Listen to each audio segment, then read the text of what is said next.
Konsidera ngayon ng mga otoridad ang pagdaragdag pa ng seguridad na ipinapatupad sa Datupiang, Maguindanao del Sur. Yan ay matapos ang insidente ng pamamaril kay Vice Mayor Omar Samama noong araw ng Lunes, 24 ng Pebrero.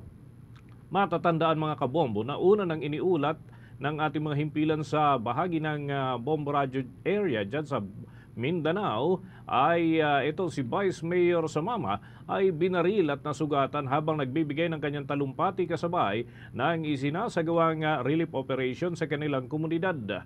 Ayon kay Commission on Elections Chairman George Erwin Garcia, ang ganitong pangyayari ay dapat natutukan ng mga otoridad upang hindi na masundan pa. Kaugnay niyan, narito ang bahagi ng pahayag ni Commission on Elections Chairman George Erwin Garcia.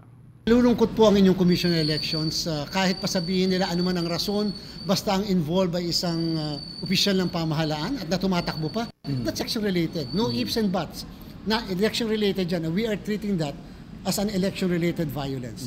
And therefore, nananawagan tayo sa ating Philippine National Police at iba pang law enforcement authorities. Kinakailangan meron tayong immediate arrest. Kinakailangan meron tayong maaresto dito upang maniwala naman ng mga tao na hindi pa pwedeng mamayagpag ang krimen sa mga gantong klaseng panahon na naghahanda tayo para sa halalan.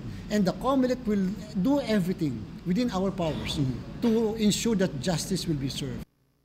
Bahagi yan ng mga pahayag ni Commission on Elections Chairman George Erwin Garcia.